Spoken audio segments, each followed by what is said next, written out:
नमस्कार, बहुत बहुत स्वागत है आपका डीडी न्यूज के इस खास कार्यक्रम इस वक्त में। मैं हूं निखिल सिंह और क्या है इस वक्त की बड़ी खबरें जिनके बारे में विस्तार से जानने समझने को लेकर आपके मन में जिज्ञासा है। क्या है इन खबरों के मायने, क्या है इनके पीछे का एजेंडा? बात कांग्रेस में राहुल वर्सेस प्रियंका गांधी की सियासत पर होगी। क्या भाई बहन के बीच नेतृत्व को लेकर कोई प्रतिस्पर्धा है? और फिर बात महाराष्ट्र की सियासत की भी होगी, जहां आज दो बिछड़े भाइयों के सियासी मिलन की चर्चा हो रही है। तो एक तरफ भाई बहन के बीच कंपटीशन है और एक जगह पे दो भाई मिल रहे हैं। आखिर क्या वजह रही इसके पीछे, यह भी बात होगी। और बात पश्चिम बंगाल के एसआईआर पर मचे सियासी घमासान की भी होगी। क्यों आखिर ममता बनर्जी माइक्रो ऑब्जर्वर्स का विरोध कर रही हैं, ये जानेंगे इस वक्त में। और इसके साथ ही साथ कैबिनेट ने क्या महत्वपूर्ण फैसले लिए हैं, इसकी जानकारी भी हम आपको लाइव अपडेट्स के जरिए इसी कार्यक्रम में देंगे। लेकिन सबसे पहले इस वक्त की हेडलाइंस।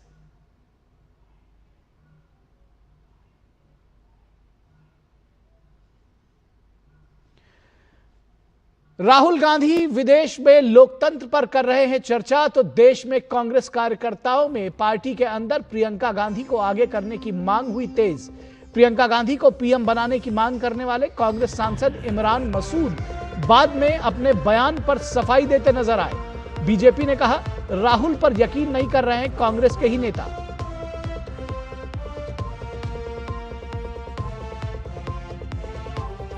तो सुर्खियों पर हम बाद में नजर डालेंगे। फिलहाल आपको लिए चलेंगे सीधे कैबिनेट की ब्रीफिंग में। हम सब जानते हैं दिल्ली मेट्रो ने दिल्ली में किस तरह से सभी निवासियों का और दिल्ली में आने जाने वाले प्रत्येक व्यक्ति के जीवन को एक बहुत ही अच्छे से ईज ऑफ लिविंग वाले फैक्टर से दिल्ली मेट्रो ने एक बड़ा चेंज किया, बड़ा परिवर्तन किया है। और इसमें एक नया चैप्टर जुड़ेगा दिल्ली मेट्रो के एक्सपेंशन से। उसके लिए आज 12,015 करोड़ रुपीस का प्रोजेक्ट सैंक्शन हुआ है और मैं इसके बारे में डिटेल में आपको अभी बताऊंगा। इन 11 वर्षों में मेट्रो में एक क्रांति आई है। प्रधानमंत्री श्री नरेंद्र मोदी जी ने मिडिल क्लास के लिए जितनी सुविधाएं क्रिएट की है इन 11 वर्षों में इंफ्रास्ट्रक्चर के जरिए, उसमें मेट्रो का एक सबसे इंपॉर्टेंट स्थान है। 2014 में जहां केवल 5 शहरों में मेट्रो थी, अब 26 शहरों में मेट्रो है, 5 गुना बढ़ गई। 248 किलोमीटर थी मात्र, वहां पे 1090 किलोमीटर आज मेट्रो है देश में।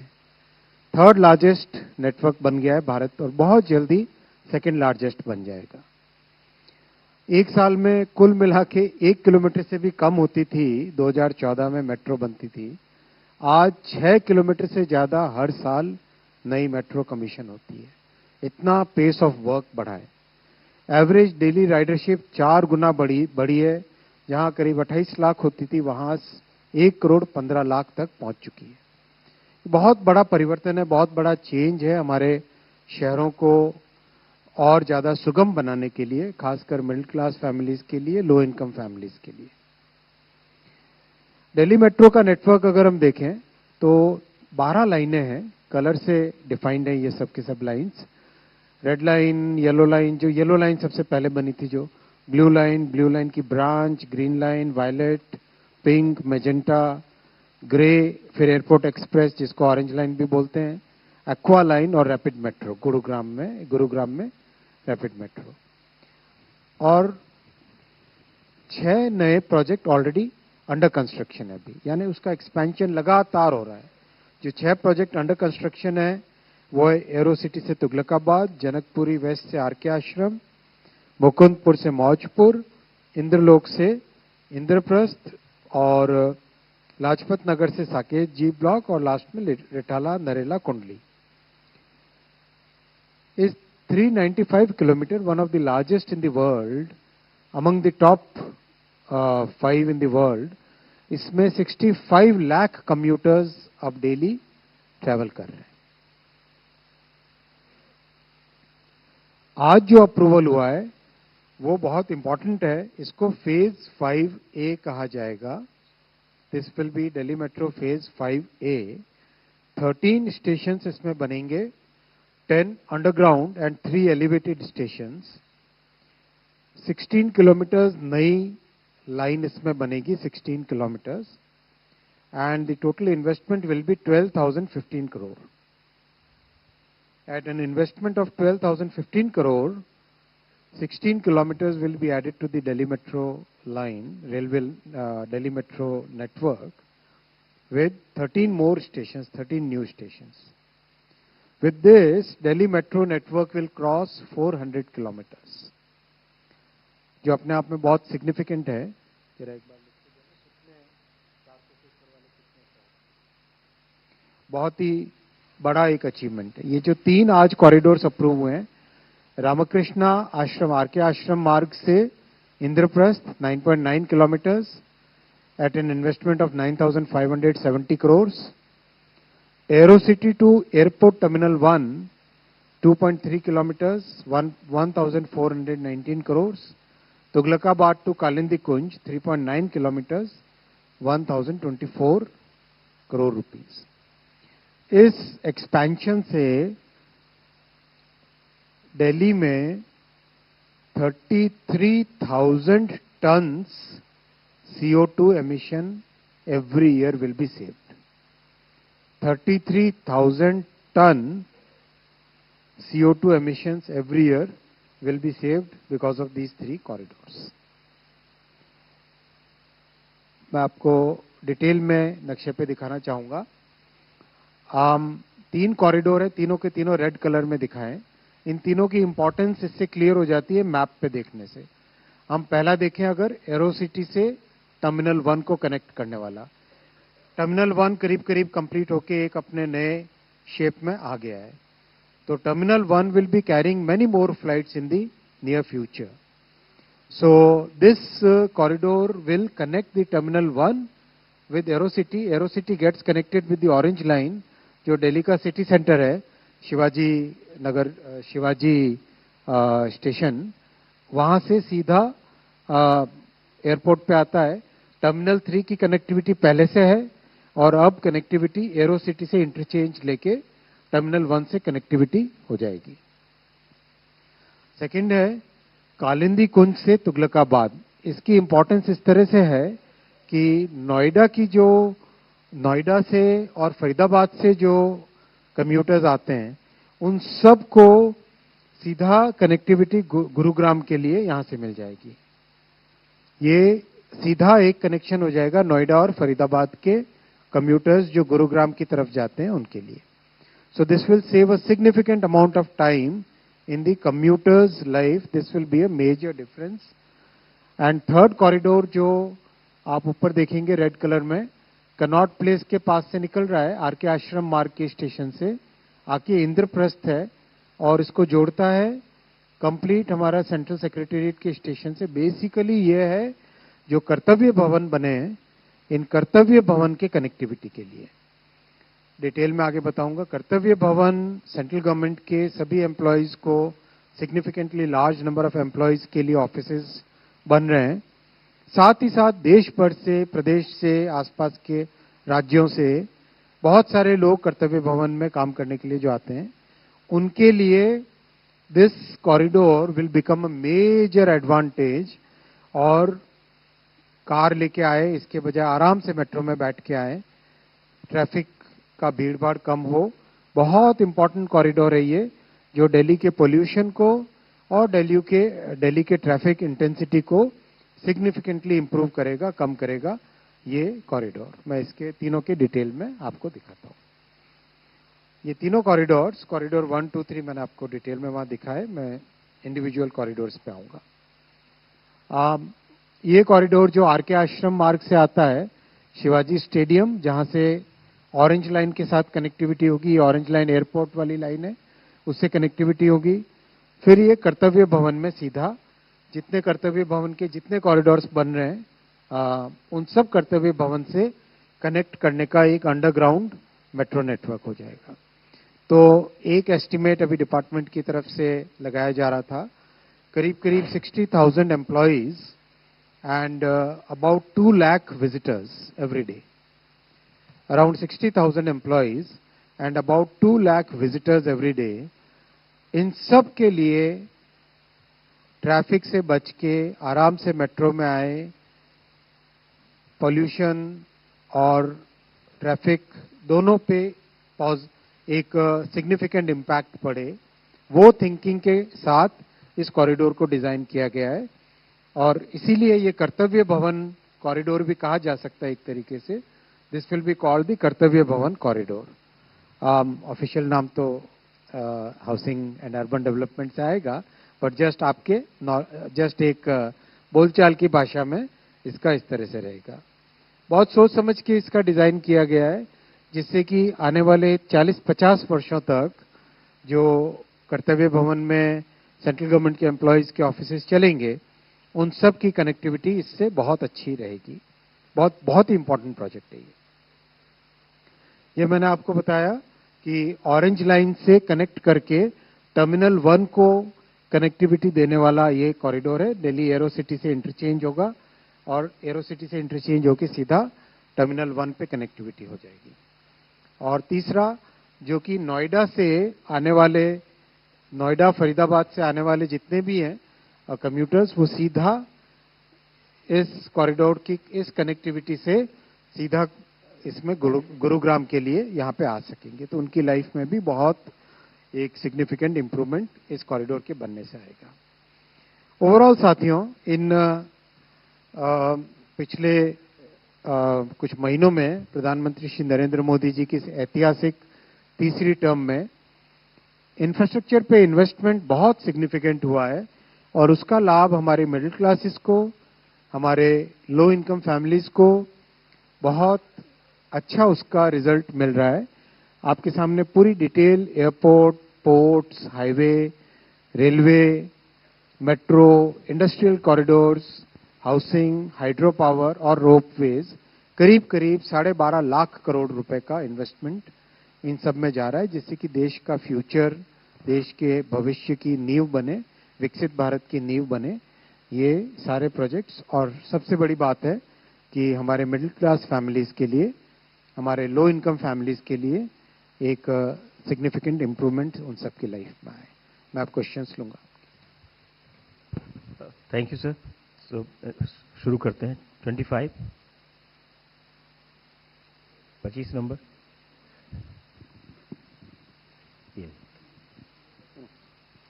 सर, ब्रह्म प्रकाश दुबे, जी न्यूज से।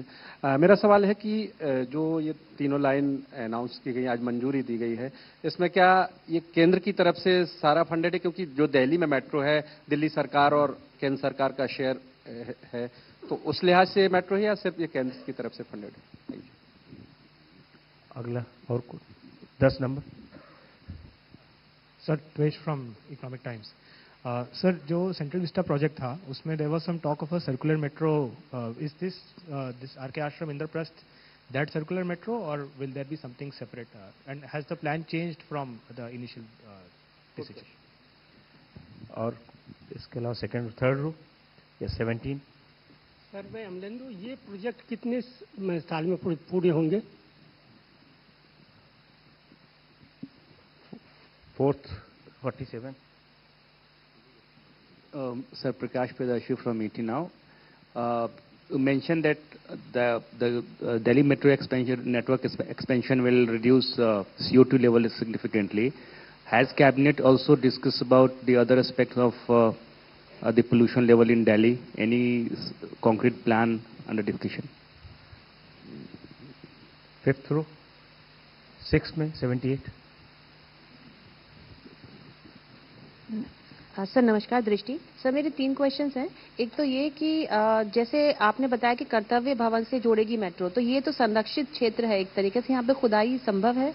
और दूसरा सर ये कि जहाँ मेट्रो का जहाँ विस्तार हो रहा है, वहाँ पार्किंग्स की बहुत समस्या होती है कि कहाँ पर वो लोग अपना व्हीकल पार्क करें ताकि जाएं, क्योंकि पार्किंग्स उतनी है नहीं। सर, 2 ही क्वेश्चन है। 71। मेहरबानी। सर, कोमल शर्मा, भारत एक्सप्रेस से। सर, सबसे पहले कि मेट्रो से उतर के हमेशा एक पब्लिक ट्रांसपोर्ट का तो कोई मेट्रो फीडर चलाने की भी सुविधा होगी? ये मेट्रो का जो एक्सटेंशन आगे किया गया है, इसमें सरकार इस और तरफ भी कोई कैबिनेट में ध्यान रखा गया है इसको? और ले लेकिन इस तरफ के सारे क्वेश्चन। अच्छा 139 अपना परिचय भी दे। So good evening, Rishabh from Times Now. So the metro lines that we are talking about, be it the Kartavya Bhavan corridor or be it the IGI Terminal 1 corridor, with the construction, if it takes 3 years as per plan, there will be huge issue with the traffic. So is there a contingency plan also in place to ensure that there is no clogging of roads? Because be it India Gate Circle or be it the Latins Delhi Circle or the airport area, the traffic is huge in that area. So is there a contingency plan to safeguard that as well? 54 ये लीजिए mic. Anita Chaudhary स्वदेश से sir, मेरा question है metro की बात अगर हम करते हैं तो एयरपोर्ट का कनेक्टिविटी हम देखते हैं तो बहुत ही लिमिटेड जगहों से होता है और अभी तक T3 तक ही उसका एक्सेस हो पाया है, जबकि T3 से अगर हम देखें T1 और T2 को तो उसकी भी दूरियां काफ़ी हैं। ऐसे में जो मेट्रो के भरोसे अगर पकड़ने जाते हैं फ्लाइट्स को तो कभी कभी उनके लिए बहुत मुश्किल हो जाता है फ्लाइट्स और मेट्रो के बीच में अपना कोऑर्डिनेशन बनाने में। तो उसके लिए क्या प्लान है? अगर अभी है तो बहुत अच्छी बात है, नहीं तो भविष्य में भी क्या इसके लिए कुछ सोच रहे हैं? लेफ्ट हैंड साइड पूरा हुआ। 9 क्वेश्चन आए आपकी तरफ से, एक बहन ने 2 क्वेश्चन पूछे हैं, तो टोटल 9 क्वेश्चन हैं। सबसे पहला क्वेश्चन है कॉस्ट शेयरिंग का। इसकी कॉस्ट शेयरिंग इस तरह से है, government of India 1759 crore, government of India 1759 crore, government of NCT of Delhi, government of Delhi करेगा 1759 करोड़, दोनों इक्वल शेयरिंग हुआ। और जो बैलेंस अमाउंट है 5278 करोड़ वो लोन होगा। यानी मैं रिपीट कर रहा हूं, फंडिंग का स्ट्रक्चर है government of India 1759 crore, government of Delhi 1759 crore, loan 5278 crore. Second question था सर्कुलर मेट्रो, क्या यही है? आप इस प्रोजेक्ट को अगर देखें आरके आश्रम मार्ग से लेके Indraprastha under the entire central Vista project और कर्तव्य भवन कॉम्प्लेक्स, ये उसको कनेक्टिविटी देने के लिए है। बेसिकली जो सर्कुलर मेट्रो जो कहते थे आप, उसका कंप्लीट डिजाइन बनना था और डिजाइन बन के उसका किस तरह से फाइनल शेप बनेगा वो डीपीआर के बेसिस पे बनना था। तो डीपीआर बनने के बाद में यही फाइनल इसका डिजाइन तय हुआ है।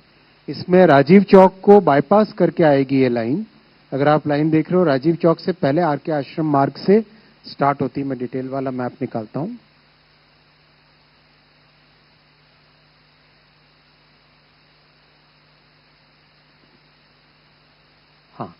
हाँ, आरके आश्रम मार्ग से स्टार्ट होगी, शिवाजी स्टेडियम यानी एयरपोर्ट की कनेक्टिविटी जो बहन पूछ रही थी, एयरपोर्ट की कनेक्टिविटी, फिर सेंट्रल सेक्रेटेरिएट का जो स्टेशन है वो Kartavya Bhavan, India Gate station, war memorial, high court, Baroda house which is railway का, नॉर्दर्न रेलवे का, भारत मंडपम जहां पे बहुत बड़े प्रोग्राम्स होते हैं, और आगे जाके इंद्रप्रस्थ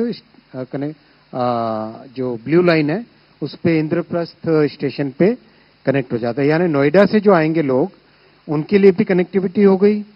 जो नोएडा से आएंगे इंद्रप्रस्थ स्टेशन से इंटरचेंज करके सीधा कर्तव्य भवन में आ सकते हैं। उधर जो नॉर्दर्न दिल्ली और वहां से आएंगे उनके लिए कनेक्टिविटी हो गई।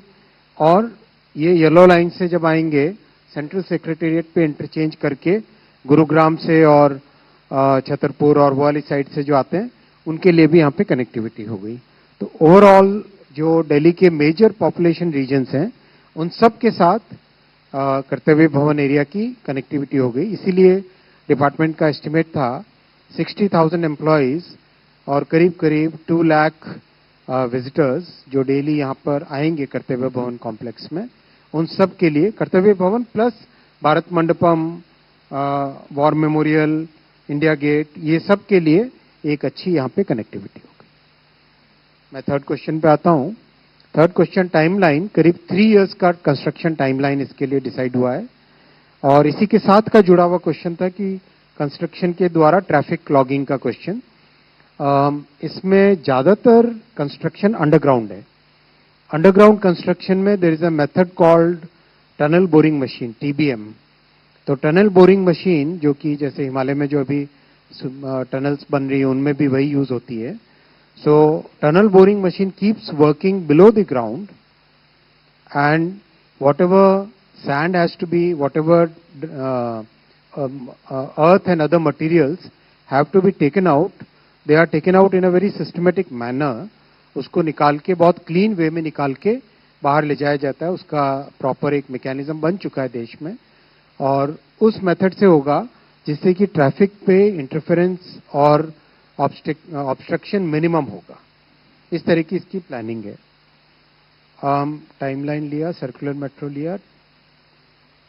CO2 लेवल्स सिग्निफिकेंटली इससे इम्पैक्ट पड़ेगा. दिल्ली में ओवरऑल मेट्रो का बहुत अच्छा इम्पैक्ट है. करीब 65 लाख कम्यूटर्स आज डेली यूज करते हैं on an average. There are peak days when Delhi metro has carried even 80 lakh people. 80 lakh people भी कैरी कर चुका है Delhi metro on peak days. And 65 is the average. So that's a very significant number. Imagine if that number, this infrastructure is so important. Without that, Delhi's condition would be significantly far worse. और इसीलिए इसको network को और ज़्यादा बढ़ाया गया है. ये एरिया प्रोटेक्टेड एरिया वाला क्वेश्चन था. ये एरिया बेसिकली इस तरह का एरिया है कि इसमें कंप्लीट एरिया को डिस्टर्ब किए बिना और within the norms of law which have been framed by our parliament, इसमें अंडरग्राउंड होगा construction most of the work. जो आपका क्वेश्चन था कि इस कर्तव्य भवन वाले एरिया को इसमें डिस्टर्ब तो नहीं होएगा, इसमें एरिया डिस्टर्ब नहीं होएगा. इसका कंप्लीट कंस्ट्रक्शन अंडरग्राउंड ही रहेगा. पार्किंग के लिए हर जगह सुविधा की गई है. फिर भी आपका ये फीडबैक हम सीरियसली लेंगे. मैं डिपार्टमेंट के ऑफिसर्स जो यहाँ पे बैठे हैं उनको कहूंगा कि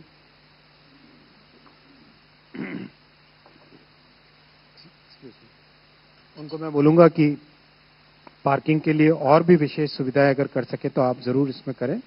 और जब आप अपनी प्रेस नोट दें या इंटरेक्शन करें जब भी आपके बीट रिपोर्टर्स से, हर एक स्टेशन पे पार्किंग के लिए क्या फैसिलिटीज कर रहे हैं वो प्लीज सबको आप शेयर करें. फीडर लाइंस का भी इसी तरह से आप शेयर करें. फीडर लाइंस भी प्लान में है पर फीडर लाइंस और पार्किंग का डिपार्टमेंट की तरफ से आपको प्रॉपर डिटेल्स दिए जाएंगे. एयरपोर्ट कनेक्टिविटी इससे सिग्निफिकेंटली इंप्रूव होगी क्योंकि 2 जगह से इसकी एयरपोर्ट की कनेक्टिविटी आ रही है. जो नोएडा फरीदाबाद से रहते हैं वो इस नेटवर्क के जरिए से जुड़ेंगे, इस नेटवर्क के जरिए से जुड़ जाएंगे. ये जुड़ने से टर्मिनल 1 की जो कनेक्टिविटी ऑरेंज लाइन के साथ है और ये पिंक लाइन के साथ आई वो कंप्लीट अपने को बेनिफिट, कई सारे एरियाज को इससे बेनिफिट मिल जाएगा. और जो दिल्ली के दूसरे एरियाज से आने वाले, नॉर्थ से आने वाले, वो ऑरेंज लाइन के साथ यहाँ से जुड़ जाएंगे. आपको देख रहे हो रेड और ऑरेंज का इंटरसेक्शन. और इधर नोएडा से जो आएंगे वो सीधा यहाँ पे ब्लू लाइन से आने वाले लोग भी सीधा शिवाजी नगर पार्क पे इस नए वाले कॉरिडोर से आ जाएंगे. शिवाजी स्टेडियम से, सॉरी शिवाजी नगर नहीं, शिवाजी स्टेडियम स्टेशन से जुड़ जाएंगे. अगला set centre now central and right 184 बीच में दीजिए फिर इधर आएंगे. सर मैं दीपक उपाध्याय हूँ. सर जो गुड़गांव आप जो काफ़ी लोग रहते हैं जो नोएडा से जाते हैं उसके लिए कनेक्टिविटी तो आप कालिंदी कुंज से तुगलकाबाद दे रहे हैं, लेकिन एक लाइन पहले प्रपोज थी फरीदाबाद टू गुड़गांव जो सिर्फ हरियाणा के लिए थी. क्या उसके बारे में भी कोई विचार हो रहा है? राइट साइड में 3rd रो 167. सर मैं सुजीत ठाकुर दैनिक भास्कर से. ये आपने कहा कि जो कॉस्ट इसका है वो 50% स्टेट गवर्नमेंट 50% सेंट्रल गवर्नमेंट और तीसरा कंपोनेंट लोन का है, वो क्या कैबिनेट में आज जुड़ा है? क्योंकि पहले तो 50-50% दोनों का शेयर होता था. तो लोन 50% जो है ये नया कंपोनेंट जुड़ा है और इसकी जिम्मेदारी लोन कौन चुकाएगा? 164. सर मैं सचिन बुधौलिया हूं हिंदुस्तान समाचार से. मेरा सवाल जो एयरपोर्ट एरोसिटी से एयरपोर्ट टर्मिनल 1 का जो लाइन है उसको लेकर के है. एक आपका प्रोजेक्ट तुगलकाबाद से एरोसिटी का पहले से ही चल रहा है, क्या ये वाली लाइन उसका एक्सटेंशन होगी या ये अलग लाइन होगी? और तीसरा, क्या ये जो हम नई दिल्ली से जाती है यशोभूमि, वही गाड़ी, एक गाड़ी जैसे यमुना बैंक पर डाइवर्ट होती तो एक गाड़ी टर्मिनल 1 चली जाएगी या एक गाड़ी यशोभूमि, इस तरह से होगा या इस पर शटलिंग होगी? किस तरह से ये काम करेगा? Anybody else here? Back side? एक जमाना था लेफ्ट के क्वेश्चन डिफिकल्ट होते थे, आजकल राइट के क्वेश्चन ज्यादा डिफिकल्ट है। तो तीनों क्वेश्चन, फरीदाबाद गुड़गांव का क्या पोजीशन आपके पास है? नहीं तो बाद में आप डिपार्टमेंट की तरफ से बता देंगे। फिजिबिलिटी स्टडी, फरीदाबाद गुड़गांव की फिजिबिलिटी स्टडी हो रही है, अभी उसका डीपीआर बनेगा, उसके बाद में जो भी इस पे फैसला लिया जाएगा। फंडिंग प्लान, लोन कौन चुकाएगा? दिल्ली मेट्रो रेल कॉरपोरेशन एक कंपनी है, जॉइंट वेंचर है दिल्ली गवर्नमेंट का और सेंट्रल गवर्नमेंट का, वही सारे लोन लेती है। DMRC as a company, as a corporation वही लोन लेती है और वही लोन चुकाएगा। इसके साथ ये स्ट्रक्चर देश के कई सारे इंफ्रास्ट्रक्चर प्रोजेक्ट्स में इसी तरह का है कि जो कंपनी बनती है वही कंपनी, उसी में फंडिंग, इक्विटी की फंडिंग आती है और लोन की फंडिंग आती है, तो वही कंपनी अपनी अर्निंग्स से लोन को चुकाती है, अपना खुद पैसा कमा के लोन को चुकाती है। ऑपरेशंस का जो आपने डिटेल पूछा कि कौन सा किस तरह से, उसके लिए मैं डिपार्टमेंट से रिक्वेस्ट करूंगा, अपनी जब ब्रीफिंग आपको करेंगे तो उसमें ऑपरेशंस का डिटेल शटल होगी या नहीं, ये कैबिनेट के नोट से तो नहीं आ पाता है, इसमें आपको डिटेल डिपार्टमेंट देगा। थैंक यू साथियों।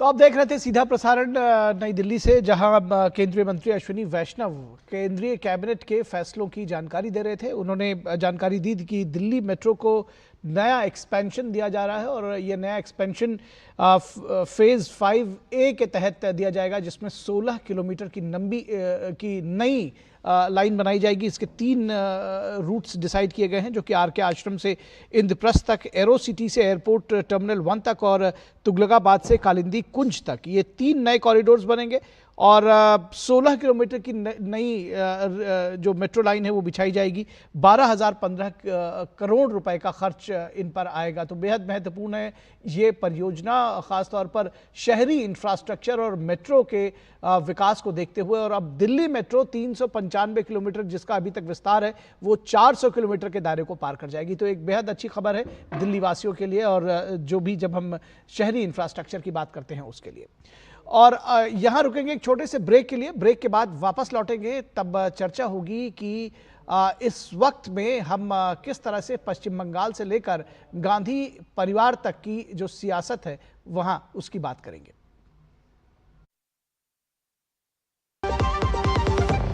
चिंतामणि, क्यों इतनी चिंता करते हो? क्या खरपतवार से परेशान हो? पेश है स्टील MH210 प्लामोमीटर। खरपतवार पे करो वार, सुनहरी फसल होगी हर बार। तू मेरे घर के रानी, ये मेरे खेतों का राजा। स्टील उपकरण लाए परिवर्तन। मेरी पसंद, मेरी पसंद, मेरी पसंद, मेरी पसंद, हमारी पसंद, हम सबकी पसंद। मजबूत देश का मजबूत सरिया हो गया स्टील। पता है, लोग अक्सर मुझसे पूछते हैं कॉल सेंटर का स्टेडी जॉब क्यों छोड़ा? I wanted more out of life. बस मैंने अपना स्टार्टअप शुरू किया। जानना चाहोगे कैसे? Then start up your own business as an LIC agent. यहाँ सब कुछ है, great products, zero investment, leading organisation and unlimited opportunities. तो क्या आप तैयार है? LIC एजेंट बनो, अब बड़ा सोचो। हमारी वेबसाइट पर जाएं या अपनी नजदीकी LIC शाखा से संपर्क करें। चिंतामणि, क्यों इतनी चिंता करते हो? क्या खरपतवार से परेशान हो? पेश है स्टील MH210 प्लामोमीटर। खरपतवार पे करो वार, सुनहरी फसल होगी हर बार। तू मेरे घर के रानी, ये मेरे खेतों का राजा। स्टील उपकरण लाए परिवर्तन। स्वागत है आपका ब्रेक के बाद और इस वक्त की शुरुआत करते हैं। सबसे पहले बात करेंगे प्रियंका गांधी और राहुल गांधी, यानी प्रियंका वर्सेस राहुल। क्या कोई सियासत इस तरह की गांधी परिवार में, कांग्रेस में चल रही है? और अगर चल रही है या नहीं चल रही है, कार्यकर्ता दरअसल क्या सोचते हैं, यह भी एक बड़ा सवाल है। गांधी परिवार में विकल्प की तलाश, ये सवाल बहुत सारे कांग्रेस के कार्यकर्ता कर रहे हैं। राहुल गांधी इन दिनों जर्मनी में हैं और वोट चोरी का मुद्दा विदेशों में उठा रहे हैं, लेकिन देश में पार्टी के अंदर ही अंतर विरोध साफ दिखने लगा है। अपने हालिया विदेश दौरे में राहुल गांधी बीजेपी पर देश के संस्थागत ढांचे पर कब्जा करने का आरोप लगा रहे हैं। उन्होंने इसे लोकतांत्रिक व्यवस्था पर हमला करार दिया है। बीजेपी ने कांग्रेस नेता पर देश में अराजकता फैलाने का आरोप लगाया है, लेकिन कांग्रेस सांसद इमरान मसूद पार्टी में प्रियंका गांधी को लीडर क्यों बनाना चाहते हैं, यह एक बड़ा सवाल है। इमरान मसूद का कहना है कि अगर प्रियंका गांधी को प्रधानमंत्री उम्मीदवार बनाया जाए तो वो इंदिरा गांधी की तरह निर्णायक जवाब देने में सक्षम होंगी। कांग्रेस के भीतर नेतृत्व को लेकर चल रही चर्चाओं के बीच पिछले दिनों ओडिशा के कांग्रेस नेता मोहम्मद मुकीम ने प्रियंका गांधी को कांग्रेस का नेतृत्व देने की सलाह दी थी और एक पत्र लिखा था, लेकिन उन्हें पार्टी से बाहर निकाल दिया गया था। लेकिन अब सांसद इमरान मसूद का बयान कांग्रेस के अंदर नई बहस को जन्म दे रहा है। सवाल है कि कांग्रेस पार्टी राहुल गांधी के हर बयान के पीछे खड़ी दिखना चाहती है, लेकिन शशि थरूर जैसे सांसद जब कोई अलग बात करते हैं तो उसे निजी राय बता दिया जाता है। लेकिन बांग्लादेश में हिंदुओं के खिलाफ कट्टरपंथियों की बर्बरता और उस पर जो बर्बर नृशंस कार्रवाई हो रही है, उस पर सांसद और पूर्व मुख्यमंत्री दिग्विजय सिंह के बयान पर पार्टी क्यों खामोश है, उस पर उसने कोई एक्शन क्यों नहीं लिया या कोई बयान क्यों नहीं दिया। बांग्लादेश में हिंदुओं और अल्पसंख्यक समुदायों पर हो रहे हमलों को लेकर भारत में स्वयंसेवी संगठनों ने पूरे देश में प्रदर्शन किया है। एक दलित हिंदू कामगार दीपू दास को फैक्ट्री के बाहर खींचकर लाने और पीट कर मार डालने, उसे आग के हवाले कर देने की घटना, क्या दिग्विजय सिंह का बयान एक्शन का रिएक्शन ये सही है? दिग्विजय सिंह ने एक बेहद अफसोसजनक वाला बयान दिया, जिसमें बांग्लादेश में हो रही हिंसा को भारत में अल्पसंख्यकों के खिलाफ हो रही कार्रवाइयों के कारण हुआ बताया है। उन्होंने भारत में कट्टरपंथी ताकतें जिस प्रकार से अल्पसंख्यक समुदाय के खिलाफ कार्रवाई कर रही हैं, वही रिएक्शन बांग्लादेश में भी हुआ है। ये दिग्विजय सिंह कहते हैं कि दरअसल जिस तरह से देश में अल्पसंख्यकों के खिलाफ कार्रवाई हो रही है, तो ये रिएक्शन बांग्लादेश में दिख रहा है। क्या ये सही है? और इस पर कांग्रेस का जो नेतृत्व है उसने चुप्पी साध रखी है। देश आजाद होने के बाद बांग्लादेश में 8 करोड़ से अधिक हिंदू आबादी आज क्यों 1 करोड़ में सिमट गई? भारत में 9% मुस्लिम आबादी आज 21% को पार कर गई। ये दिग्विजय सिंह को समझने के लिए काफी है। कभी ईश निंदा के नाम पर तो कभी छात्र आंदोलन के नाम पर वर्षों से बांग्लादेश में अगर चींटी भी मर जाए तो कहर हिंदू समुदाय पर ही टूटता है। ये आप लोग पिछले काफी दिनों से देख रहे होंगे। लेकिन दिग्विजय सिंह जैसे तथाकथित सेकुलर नेताओं के लिए नैरेटिव कुछ अलग होते हैं। कांग्रेस पार्टी में नेतृत्व संकट, सत्ता से दूरी के साथ साथ जन सरोकार की लगातार उपेक्षा से भी देखा जा सकता है। ये जो बयान है, इसको आप जन सरोकार से जोड़कर देखिए कि जनता क्या कहती है बांग्लादेश में हिंदुओं पर अत्याचार को, और दिग्विजय सिंह क्या कह रहे हैं। राहुल गांधी के बदले प्रियंका इसका समाधान नहीं है। ऐसे जन सरोकार से कटे हुए विषयों पर समाधान जन भावनाओं से जुड़कर ही ढूंढा जा सकता है, और यह शायद अब कांग्रेस के जो तमाम कार्यकर्ता हैं वो कहने लगे हैं। तो कार्यकर्ता तो कहने ही लगे हैं, अब दबी जुबान से उनके नेताओं की जुबान पर भी, दबी जुबान से ही सही, वो आने लगा है। कांग्रेस सांसद इमरान मसूद द्वारा प्रियंका गांधी पर दिए गए बयान से राजनीतिक पारा हाई है। इमरान मसूद ने कहा था कि अगर प्रियंका गांधी देश की पीएम होती तो बांग्लादेश में हिंदुओं की आज वैसी प्रताड़ना नहीं होती। देखिए क्या कहा उन्होंने। बना दीजिए प्रियंका गांधी को प्रधानमंत्री, देखिए इंदिरा जी की तरह कैसे जवाब देकर आएंगी। वो प्रियंका गांधी है, उसके नाम के आगे गांधी लगा हुआ है। वो इंदिरा गांधी की पोती है।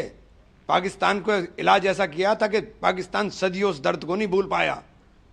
बनाइए प्रियंका गांधी को प्रधानमंत्री, देखिए फिर जवाब कैसा मिलता है। हिम्मत भी नहीं होगी करने की। कहा नाम के आगे गांधी लगा हुआ है। गांधी पे बड़ा एम्फेसिस दिया इमरान मसूद ने, ये आप भी देख रहे होंगे। फिलहाल प्रियंका गांधी वाड्रा के पति रॉबर्ट वाड्रा ने कहा कि ये मांग हर जगह से हो रही है प्रियंका के अब उनको आगे आना चाहिए। Learnt a lot from her grandmother, her father, Sonia ji as well, and her brother as well. And people do admire her. People see that she's got, when she speaks from her heart, and she speaks really on subjects that need to be heard, and she'll debate with them. And I think she has a bright future in politics, and I think a bright future in changing what is required on the ground in this country. Changing what is required on ground. और अगर इस बात से आप ये भी समझ सकते हैं कि अपना अपना एजेंडा है जो लोग चला रहे हैं, कुछ की अपनी ख्वाहिशें भी हैं, दबी ख्वाहिश भी हो सकती है, आप समझ रहे होंगे। और वहीं भाजपा नेता शहजाद पूनावाला ने कांग्रेस नेताओं के बयानों पर कड़ा पलटवार किया है। इमरान मसूद ने तो साफ साफ कह दिया कि अब उनको राहुल गांधी पर कोई भरोसा नहीं बचा है। अब राहुल हटाओ, प्रियंका जी को लाओ। प्रियंका जी को प्रधानमंत्री बनाने में अब उनको काम करना है। और इस बात का एंडोर्समेंट स्वयं रॉबर्ट वाड्रा जी की तरफ से भी आ गया कि हां बिल्कुल सही है। इसका मतलब जनमत तो राहुल से गया ही। लेफ्ट से लेकर ओमर अब्दुल्ला, जिन्होंने राहुल गांधी की बातों को खारिज किया, सुप्रिया सुळे, समाजवादी पार्टी, तृणमूल कांग्रेस जो राहुल गांधी की सारी बातों को खारिज करती है, तो संगत तो गया ही, पर अब तो जनपद में भी प्रॉब्लम है। कह रहे हैं संगत तो गया ही, अब जनपद में भी प्रॉब्लम है। वैसे बात जब हम जनभावनाओं की कह रहे थे, जन सरोकारों की कर रहे थे, तो ये बात हो रही थी कि आप किसी को भी लेकर के आए, लेकिन अगर पार्टी नेतृत्व या पार्टी के बड़े नेता जन सरोकार, जन भावनाओं का ध्यान नहीं रखेंगे तो दिक्कत होगी। क्या कुछ कहा था दिग्विजय सिंह ने, हम आपको बता दें, क्योंकि ये भी जानना जरूरी है कि जो कांग्रेस के बड़े नेता हैं वो बांग्लादेश में हिंदुओं पर अत्याचार हो रहा है उसको लेकर के क्या कह रहे हैं। आइए आपको सुनाते हैं दिग्विजय सिंह का वो बयान। हालात हमारे देश में है, यहाँ वही धर्मांध फैलाने वाले कट्टरपंथी ताकतें जो हैं, जिस प्रकार से अल्पसंख्यक समुदाय के खिलाफ जो कार्रवाई कर रहे हैं, वही रिएक्शन वहां पर उस प्रकार का हो रहा है। तो एक तरह से बांग्लादेश में हिंदुओं पर जो अत्याचार हो रहे हैं उसका समर्थन नहीं तो क्या है। इस पर भाजपा प्रवक्ता प्रदीप भंडारी ने विपक्ष पर कड़ा पलटवार किया। उन्होंने कहा कि ऐसे मामलों पर विपक्ष को एक साथ आना चाहिए, न कि इस तरह की राजनीति करनी चाहिए। राहुल गांधी जर्मनी में जॉर्ज सोरोस के एजेंटों से मिलने में व्यस्त हैं और उन्हीं के दिग्विजय सिंह उसी हिंदू की हुई बर्बर हत्या को जस्टिफाई कर रहे हैं। दिग्विजय सिंह ये कहते हैं कि ये एक्शन रिएक्शन है, तो आप सोचिए, जहां पूरे विपक्ष को सरकार के साथ में एकजुट होना चाहिए था, क्योंकि ये कोई राजनीतिक आरोप प्रत्यारोप की बात नहीं थी। ऐसी स्थिति में अपने तुष्टीकरण के वोट को खुश करने के लिए ममता बनर्जी की सरकार हिंदुओं के ऊपर लाठी चलाती है। कांग्रेस के दिग्विजय सिंह जस्टिफाई करते हैं हिंदुओं की लिंचिंग को, और राहुल गांधी जर्मनी के अंदर मौन है। और इस पूरी खबर पर बातचीत करेंगे।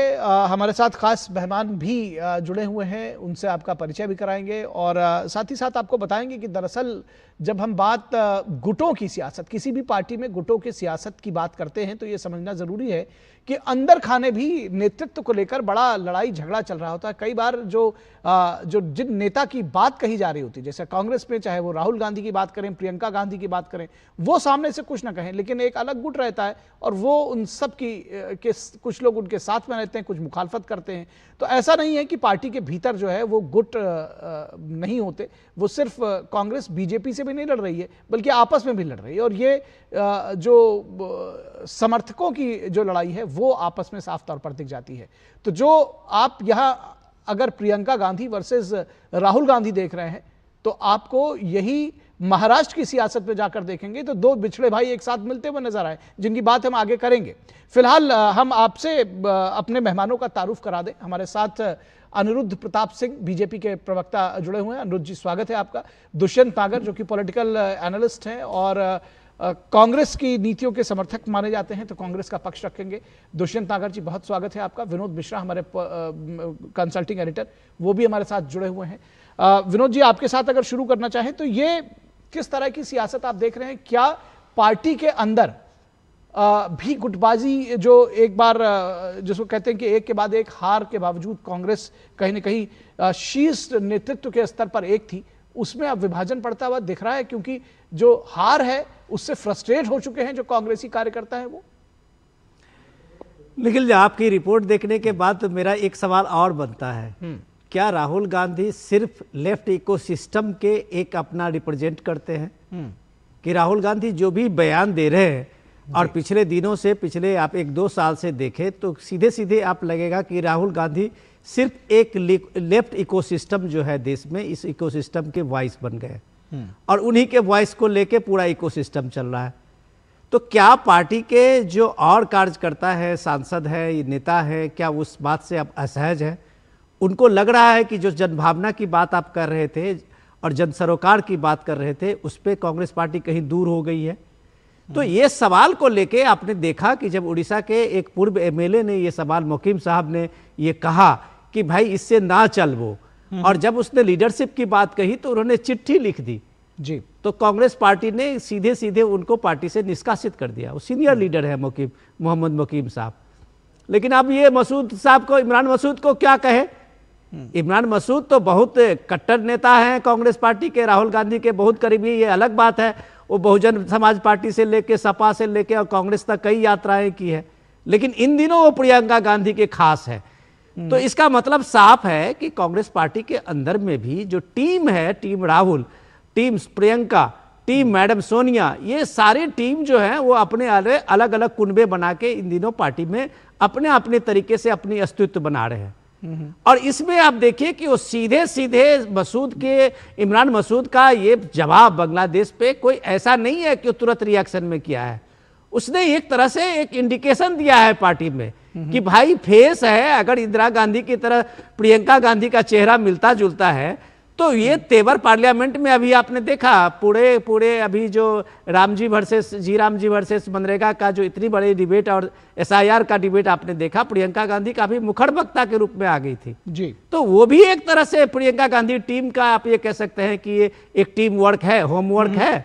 और इस होमवर्क के बाद अगर आप देखें कि इमरान मसूद ये बात सीधा कहते हैं कि आज अगर प्रियंका गांधी को आप ये पीएम फेस बना दें या वो लीडर मान लें तो कुछ और नजारा होगा।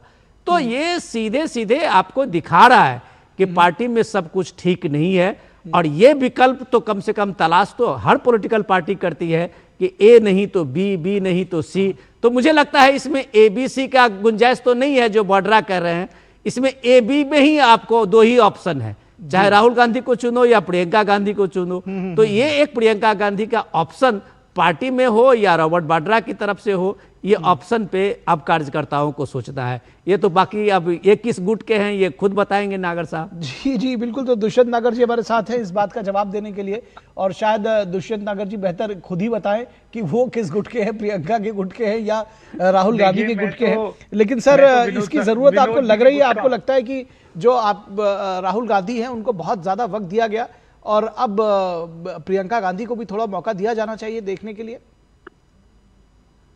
देखिए जी, ऐसा कुछ नहीं होता। लीडरशिप कोई देने वाली चीज नहीं है। व्यक्ति आगे बढ़ के अपने कार्यों के द्वारा, अपनी देशभक्ति के द्वारा, अपने प्रोग्राम्स के द्वारा, अपने विजन के द्वारा कार्यकर्ता का हृदय जीतता है और फिर वो नेता बन जाते हैं। बिल्कुल इमरान मसूद जी ने अपनी बात कही है, और जैसा आपने कहा कि वो कट्टर कांग्रेसी है, बिल्कुल वो कांग्रेस में उनकी आस्था है। बीच में वो सपा बसपा में भी रहे, वो भाजपा में कभी नहीं रहे, ये बात सच्चाई है। उन्होंने अपनी राय व्यक्त की है। बहुत से ऐसे कार्यकर्ता हैं, कोई ऐसी राय व्यक्त कर सकता है। खड़गे जी के लिए भी कोई ऐसी राय व्यक्त की जा सकती है। खड़गे जी भी बहुत पॉपुलर नेता हैं, प्रधानमंत्री पद के बिल्कुल योग्य हैं। तो परिवार से बाहर हो जाएंगे। लेकिन सर अब इसको देखिए भ्रमित मत करिए दर्शकों को, ये सबको पता है सर, ये सबको पता है कि देखिए ऑप्शन केवल छोटी सी बात प्रियंका वर्सेस राहुल ही है। सर 1989 से आज तक गांधी परिवार में किसी ने कोई सरकारी पद ग्रहण नहीं और किया सर है। जिन मल्लिकार्जुन खड़गे की बात आपने कही है वो खुद कहते हैं कि शीर्ष नेतृत्व से पूछकर बताएंगे। तो बात यहाँ शीर्ष नेतृत्व की हो रही है, ये भी समझिए। बात की शीर्ष नेतृत्व पर कौन रहेगा? खड़गे साहब खुद कहते हैं कि अध्यक्ष मैं हूं लेकिन शीर्ष नेतृत्व नहीं हूं। वो कहते हैं कि शीर्ष नेतृत्व बताएगा कि अभी कर्नाटक का मामला आपको तो याद होगा। सर मैं आपको बता रहा हूं, शीर्ष नेतृत्व में केसी वेणुगोपाल जी भी हैं और आप श्री सचिन पायलट को कैसे इग्नोर कर सकते हैं? वो भी बहुत तेजी से लोकप्रिय हो रहे हैं देश भर में। जहां जाते हैं उनके भीड़ आती है उनके मीटिंग्स में अक्रॉस द, मैं बता रहा हूं पूरे देश में। तो कांग्रेस के पास में तो कई लीडर हैं। आप मानिक टैगोर साहब हैं, दक्षिण से आते हैं, तीसरी बार के लोकसभा हैं, बड़े पॉपुलर नेता हैं। तो कांग्रेस में नेताओं की कमी नहीं है। समय आएगा, उस समय पे कांग्रेस पार्टी अपना प्रधानमंत्री का चेहरा चुनेगी। बहरहाल ये बताइए कि राहुल गांधी अभी शीर्ष नेतृत्व में ही थोड़ा सा और दे दीजिए। प्रियंका गांधी के ऊपर ये जो कार्यकर्ता बार बार कह रहे हैं कि भाई प्रियंका, ये इसके पहले तो ठीक है आपने उड़ीसा में मोहम्मद मुकीम को बाहर का रास्ता दिखा दिया, एक मैसेज दिया गया। ये बात तो आप भी समझ रहे होंगे कि एक मैसेज भी दिया गया। अब ये मैसेज जो है इमरान मसूद को नहीं दे सकते क्योंकि वो सिटिंग एमपी हैं। लेकिन ये जरूर है कि इमरान मसूद भी ये साहस बहुत देर तक रख नहीं पाए। एक्सप्लेनेशन वो भी देने लगे कि मैं ये नहीं कहना चाह रहा था। तो आप समझ रहे हैं इस बात को। प्रियंका जी सर मेरे को तो सुन लीजिए। हाँ मैं सर आप अब आप मल्लिकार्जुन खड़गे और सचिन पायलट को शीर्ष नेतृत्व बताएंगे। हमारे इस दर्शक जो भी सुन रहा है, मुझे मौका दीजिए। नहीं क्योंकि आप इधर उधर की बात कर रहे हैं सर, मैं इसलिए बीच में मुझे इंटरप्ट करना पड़ा। सब लोग देख रहे हैं आप सचिन पायलट को शीर्ष नेतृत्व बताएंगे सर, तो कैसे चलेगा? सर मैं सही बताइए। नेता बताया मैंने, सचिन पायलट भी लोकप्रिय नेता है, मानिक टैगोर भी लोकप्रिय नेता है, ज्योति मनी भी लोकप्रिय नेता है, आप भी लोकप्रिय नेता हैं सर। मैं कहां कह रहा हूं इस बात से, लेकिन बात इस बात भारतीय जनता पार्टी में, लेकिन अगर इसका तुलनात्मक विश्लेषण करें तो भारतीय जनता पार्टी में लोकप्रिय तो बेचारे बैठे रह जाते हैं। और एक नितिन नवीन जी जिनके बारे में देश कोई जानता भी नहीं, वो राष्ट्रीय अध्यक्ष हो जाते हैं। शिवराज सिंह चौहान जैसे लोकप्रिय नेता। सोच रहा था कि इसी पे आएंगे आप, मैं यही सोच रहा था कि अब आपके पास कुछ बचेगा नहीं तो आप इसी पे आएंगे। यही सच्चाई है, इसका अनिरुद्ध जी को जवाब देना पड़ेगा। ठीक है, कांग्रेस पार्टी में तो नेताओं की एक लंबी लाइन है, लंबी। ठीक है, अनिरुद्ध प्रताप सिंह से जवाब ले लेते हैं। अनिरुद्ध प्रताप सिंह, और 2004 की भी अनिरुद्ध प्रताप सिंह ये कह रहे हैं कि भाई कोई हमारे कार्यकर्ताओं में निराशा जैसी बात नहीं है। ठीक है, जवाब ले लेते हैं। ठीक है, दुष्यंत जी जवाब ले लेते हैं। दुष्यंत जी जवाब ले लेते हैं। अनिरुद्ध प्रताप सिंह कह रहे हैं कि कांग्रेस कार्यकर्ताओं में कोई निराशा नहीं है और दरअसल बीजेपी की तरह नहीं है, हमारे यहाँ पे हम तो किसी को भी अध्यक्ष बना देते हैं। निखिल जी, कांग्रेस में तो नेता चुने जाते हैं, जैसे प्रियंका गांधी के बारे में चर्चा होती है कि नाक उनकी दादी जैसा, बाल उनके दादी जैसा, ये तो उनके यहाँ योग्यता तय होती है, इस पे लीडर तय किए जाते हैं।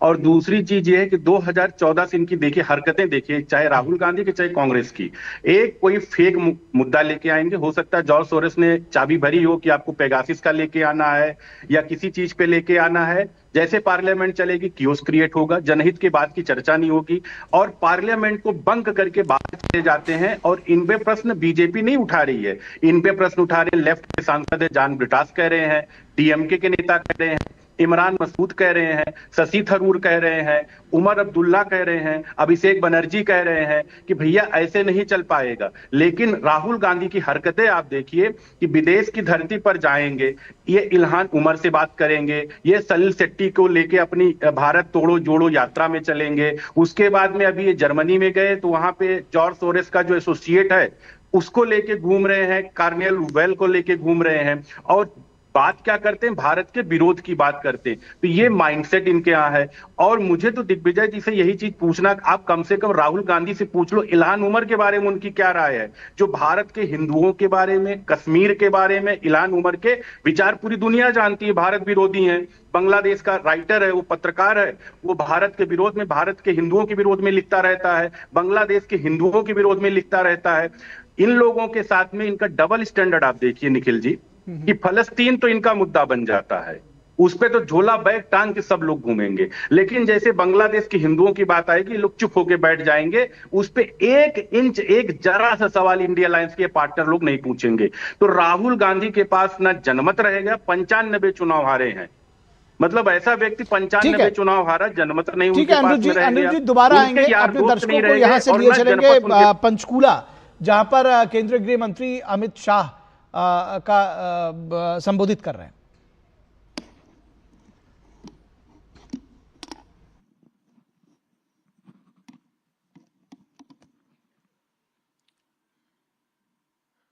आज के इस कार्यक्रम में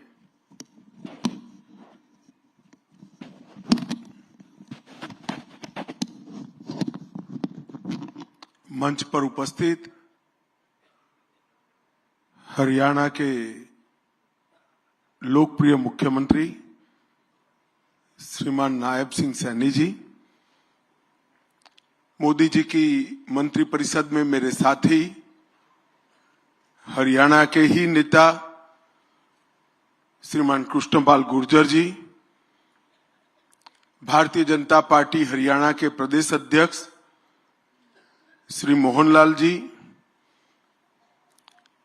हरियाणा सरकार के सहकारिता मंत्री श्री अरविंद कुमार शर्मा जी,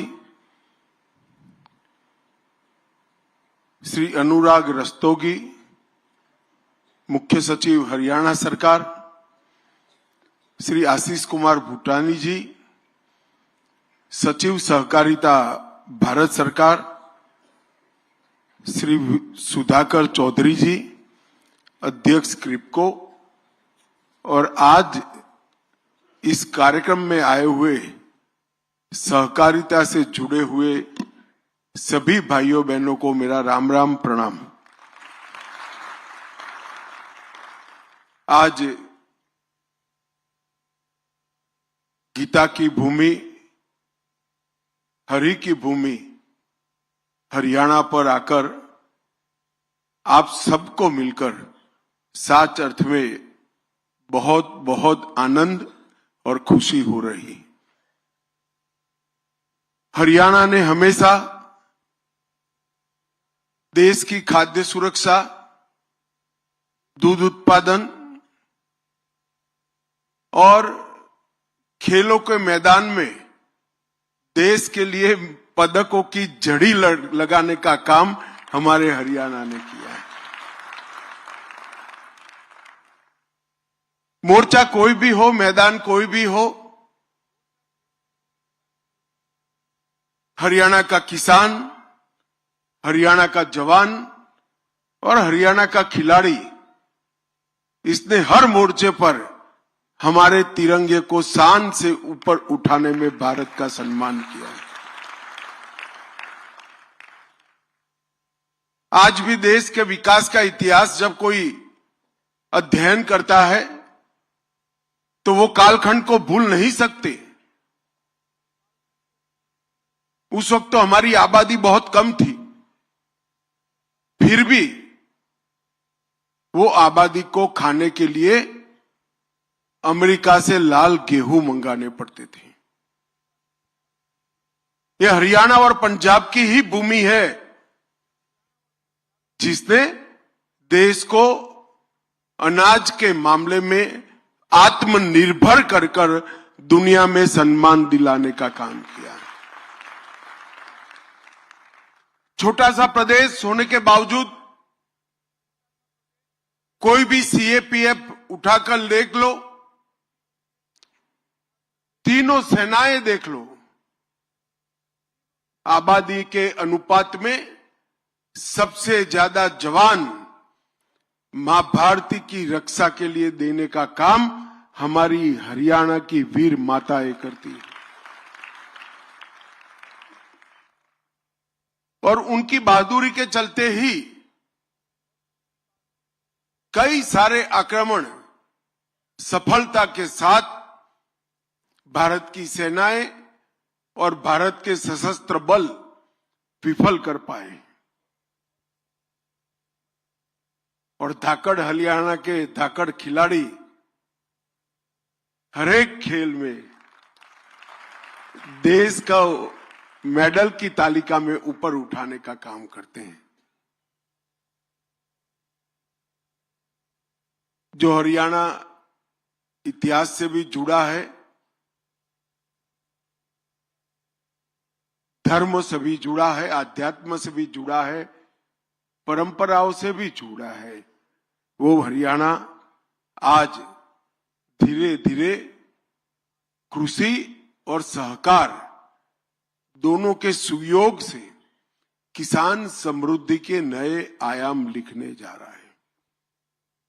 मित्रों, आज मौका है अंतर्राष्ट्रीय सहकारिता वर्ष में क्रिप्को द्वारा एक सेमिनार आयोजित किया है। यही सेमिनार में मिल्क चिलिंग सेंटर, हफेड का आटा mill, RuPay platinum card, model PACS का पंजीकरण और सहकारिता वर्ष का पोर्टल, जो पूरे देश की सहकारिता की इंफॉर्मेशन सहकारिता से जुड़े सभी किसानों को देगा, उसका यहां पर लोकार्पण हुआ है। मित्रों, हम सब जानते हैं कि देश की 70% आबादी, हमारी आबादी का एक बहुत बड़ा हिस्सा गांव में रहता है। हमारी आबादी के बहुत बड़े हिस्से का डायरेक्ट या इनडायरेक्ट जीवन यापन भी खेती के आधार पर होता है, किसानी के आधार पर होता है, पशुपालन के आधार पर होता है।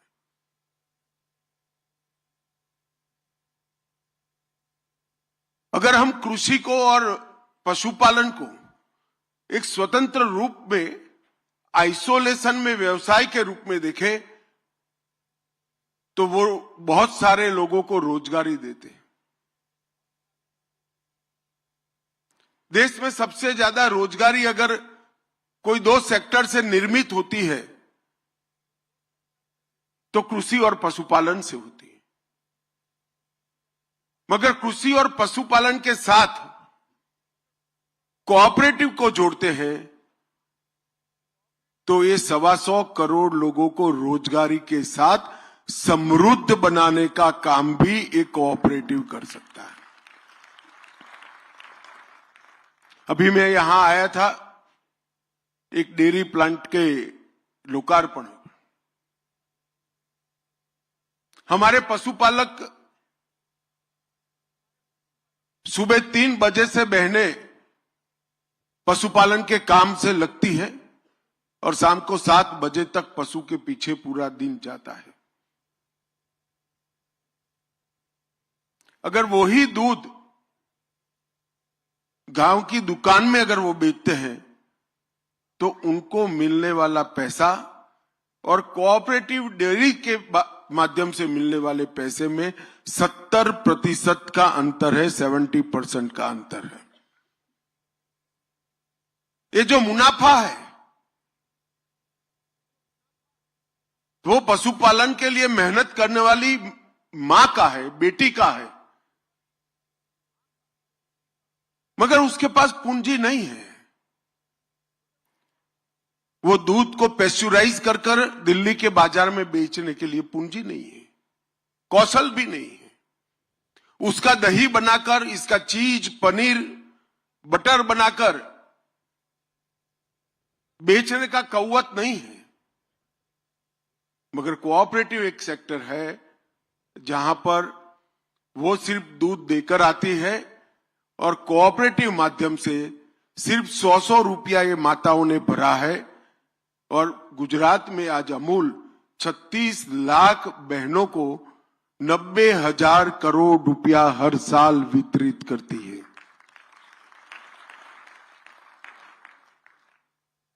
इतने ही दूध को अगर हम बाजार में बेच देते हैं, बाजार मूल्य से बेचते हैं, तो वो 12,000 करोड़ में बिकता है। अबे 12,000 करोड़ और 90,000 करोड़ का जो अंतर है वो कोऑपरेटिव है। इसी के लिए कहते हैं कि पशुपालन, कृषि और कोऑपरेटिव तीनों को मिलाया जाए तो सहकार से समृद्धि का सृजन हो सकता है। हमने कृषि और पशुपालन को हमेशा रोजगारी की दृष्टि से देखा है। मगर नरेंद्र मोदी जी ने केंद्र में सहकारिता मंत्रालय की स्थापना कर एक नया मंत्र दिया, सहकार से समृद्धि। अब रोजगार के साथ साथ समृद्धि को भी जोड़ने का काम किया है। अभी मैं पार्लियामेंट की सहकारिता मंत्रालय की परामर्शदाता समिति को लेकर गया था, वहां बहनों के संवाद करता था। मुझे संवाद की शुरुआत में बताया गया कि यहां वही बहनें बैठी हैं जो साल में 50 लाख रुपया से ज्यादा इनकम कर रही है, वही बहनें बैठी हैं। अब सिर्फ दूध और गोबर डेयरी को देकर 50 लाख से ज्यादा आय जिनकी है, ऐसी 100 से अधिक बहनों के साथ मैंने खुद संवाद किया है और मैं 3 तहसील की बात कर रहा हूं। ये पोटेंशियल भारत की हर तहसील में पड़ा है, जरूरत है इसका दोहन करने की। मोदी जी ने अपनी सरकार आने के बाद कृषि के आधार को भी मजबूत किया और कोऑपरेटिव के माध्यम से मजबूत की हुई कृषि को किसान को समृद्ध बनाने के लिए उपयोग करने का काम किया। कम पानी, कम केमिकल और कम जोखिम रिस्क, ये नई कृषि नीति की नींव है। इरिगेशन को वैज्ञानिक तरीके से कर कम पानी में ज्यादा फसल लेना, प्राकृतिक खेती के माध्यम से फर्टिलाइजर का उपयोग कम करना और भूमि के परीक्षण से ऐसे क्रॉप का चयन करना जिसमें रिस्क कम से कम हो।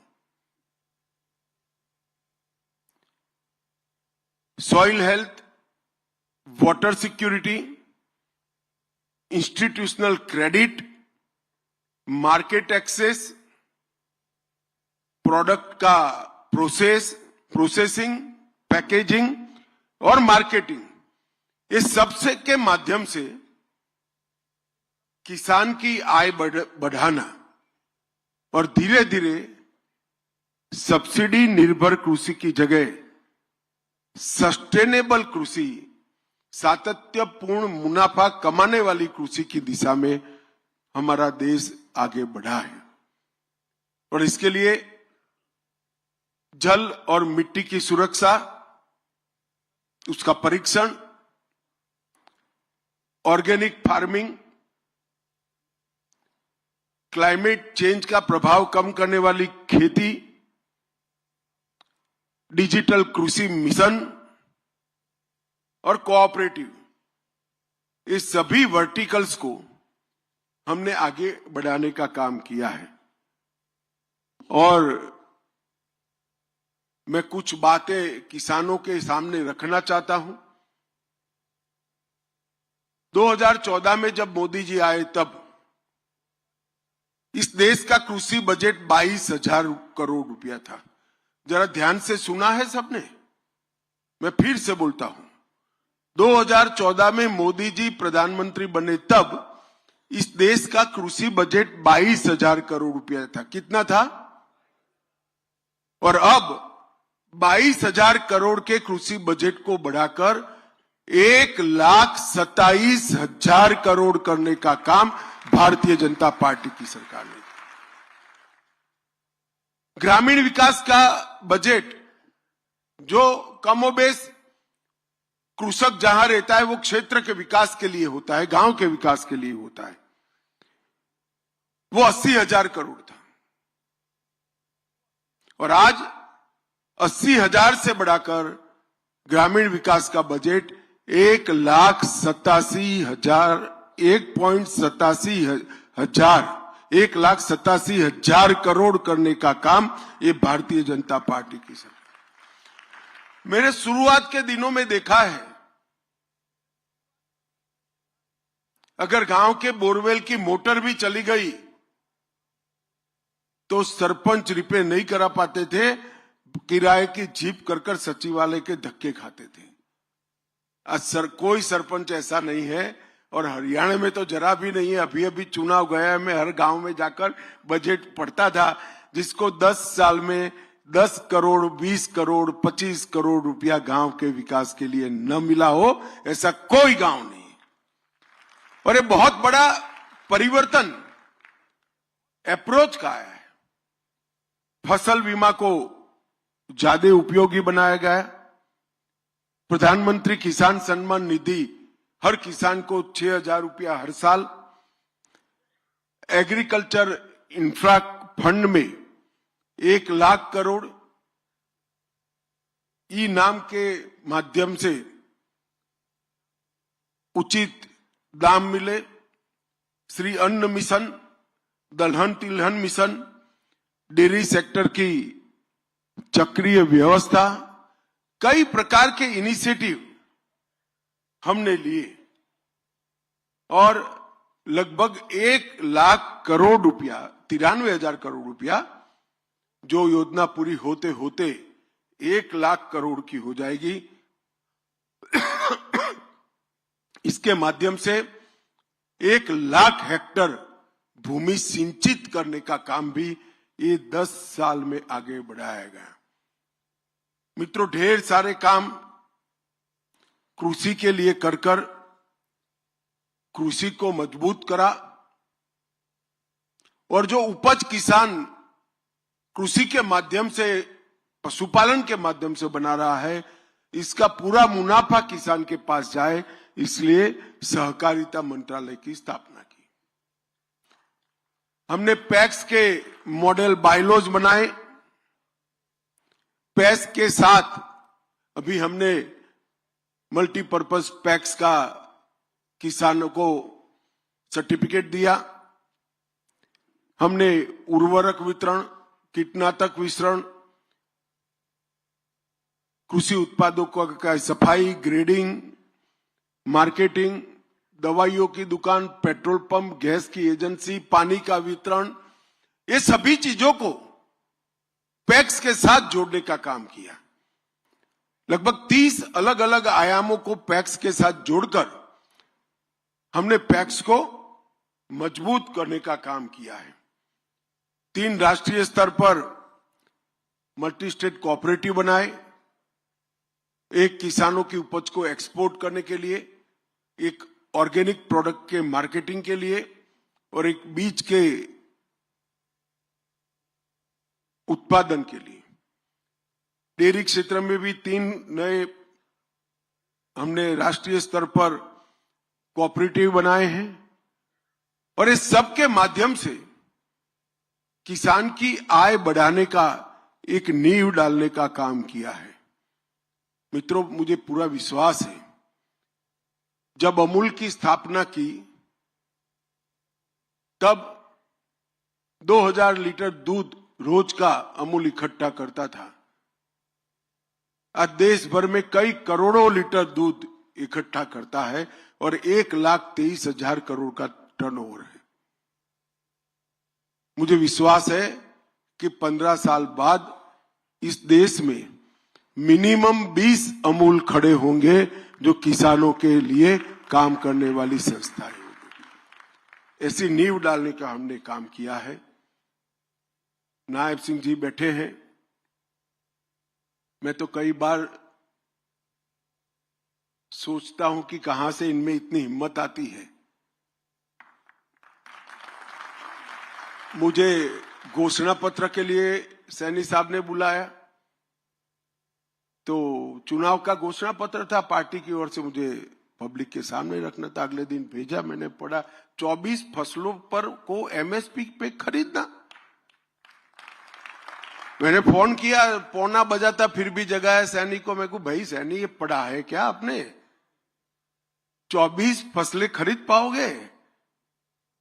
तो ऐसे ही विनम्रता से कहते, हाजी खरीद लेंगे, आप चिंता मत करो, पढ़ जाओ एक बार। और मैं बधाई देना चाहता हूं, हरियाणा देश का ऐसा पहला राज्य है जो 24 फसलों को एमएसपी पर खरीदने का काम करता है।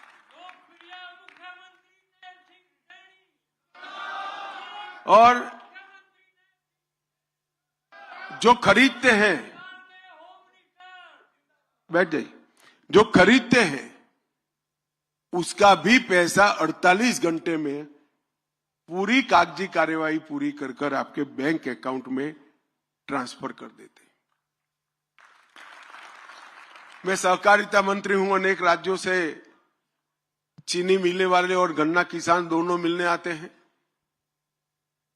अब सैनी जी के कारण देश भर की सरकारों की हालत खराब है, क्योंकि सबसे ज्यादा गन्ना का दाम अगर कोई राज्य में दिया है तो सैनी ने हरियाणा में देने का काम किया।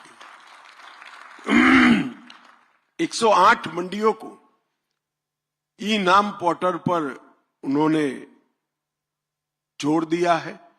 पर ड्रॉप मोर क्रॉप योजना में 85% सब्सिडी आज हरियाणा सरकार देती है। कृषि भूमि पट्टा विधेयक भी लेकर आए और ऐसे टोलों तक पानी नायब सिंह ने पहुंचाया जहां पिछले 40 वर्षों से कभी पानी नहीं पहुंचा था। ये बहुत बड़ी उपलब्धि है। और 2088 अमृत सरोवर बनाकर पानी को नीचे पहुंचाने की भी व्यवस्था की है। हरियाणा में ढेर सारी इंडस्ट्री है, गुड़गांव है, जीएसटी भी आता है, इनकम टैक्स का हिस्सा भी बड़ा आता है। मगर मैं स्पष्ट रूप से मानता हूं कि हरियाणा का किसान अगर खुश नहीं है तो हरियाणा की सरकार ठीक नहीं चल रही है। और नायब सैनी ने हरियाणा के किसान को हंसता कर दिया, ये सबसे बड़ी उपलब्धि है। मित्रों, आज क्रिप्को ने यहां पर इस सम्मेलन आयोजित किया है। लगभग 7000 सहकारी समितियां क्रिप्को के साथ जुड़ी है। हजीरा और शाहजहांपुर मतलब उत्तर प्रदेश और गुजरात में 2 परिसरों के माध्यम से 34 लाख मैट्रिक टन यूरिया ये बनाते हैं और 10 lakh metric ton complex fertiliser का सेल करते हैं और 6.5 लाख टन डीएपी विदेश से सस्ते दामों से ये लाकर वितरित करने का काम करते हैं। एक मानों में किसान की समृद्धि के लिए क्रिप्को ने नींव डालने का काम किया है। मित्रों, आज मैं एक और बात कर जाता हूं। इस देश में बहुत बड़ा वर्ग ड्राइवरों का है, ऑटो चालकों का है और अब नया जमाना भी आया है। मोटरसाइकिल लेकर मोटरसाइकिल को टैक्सी बनाने वाले युवा भी निकले हैं। कई सारी कंपनियां देश में टैक्सी का काम करती है, मगर उसमें मुनाफा टैक्सी ड्राइवर के पास नहीं जाता है, मालिक के पास जाता है। सहकारिता मंत्रालय के इनिशिएटिव से हम 1-2 माह में ही भारत टैक्सी लेकर आएंगे, जिसका मुनाफा एक आना हमारे ड्राइवर भाई के पास जाएगा। और मुझे विश्वास है इससे रोजगार की कई नई क्षितिजें हमारे ड्राइवर भाइयों के साथ लिए खुलेगी।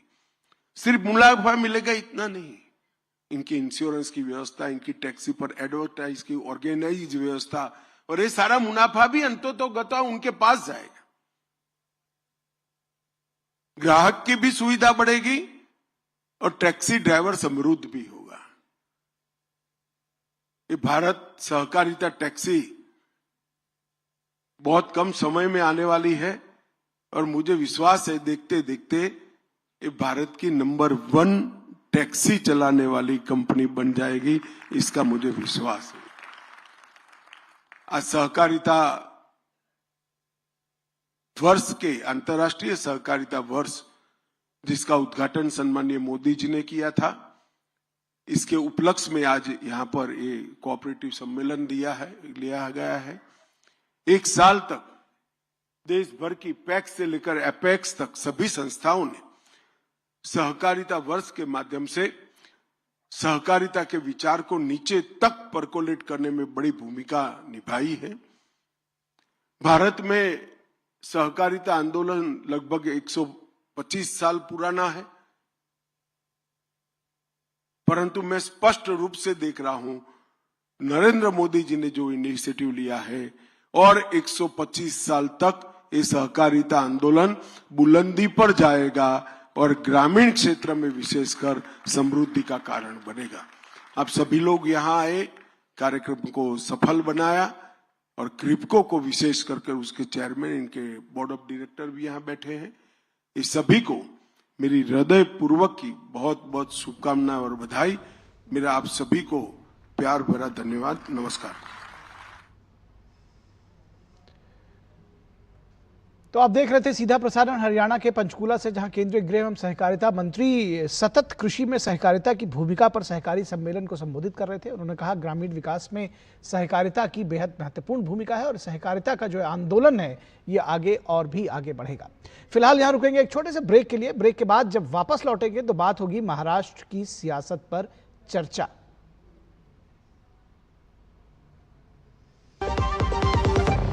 चिंतामणि, क्यों इतनी चिंता करते हो? क्या खरपतवार से परेशान हो?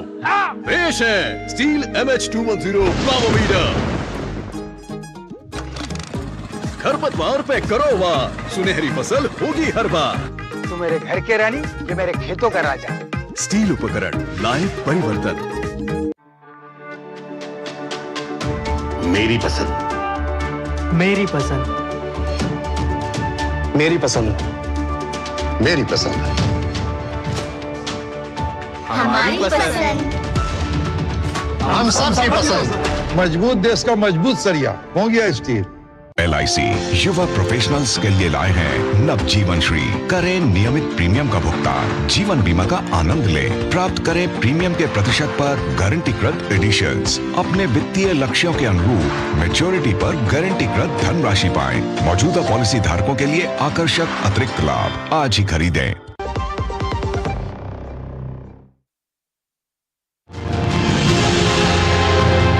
अपने इन 2 वर्षों में क्या उपलब्धियों को अपनी बेहतरीन उपलब्धि मानते हैं कि 11 दिसंबर 2025 को मध्य प्रदेश से लाल सलाम को आखिरी सलाम कर दिया, आउट हो गया। मध्य प्रदेश को एक बाजार के रूप में और कैसे विकसित किया जाए, हर संभागीय केंद्र पर रीजनल इंडस्ट्री कॉन्क्लेव प्रारंभ की। निवेशक मध्य प्रदेश में ऐसा क्या देख रहे हैं जो उन्हें बाकी जगह दिखाई नहीं दे रहा। हमने बिजली सस्ती की, बिजली के साथ जमीन सस्ती दी। देश के अंदर इंडस्ट्रियल कोई भी घराना आएगा वो अपने उत्पादन को देश में पहुंचाने के लिए उसको मध्य प्रदेश मुफीद रहेगा। तो 5 साल का टेन्योर है, तो लगभग 3.25 लाख करोड़ का बजट हमारा था। तो GSDP हमारा भी 5 साल में डबल होना चाहिए, हमारा बजट डबल होना चाहिए। ये टारगेट मैंने सारे विभागों को दिया।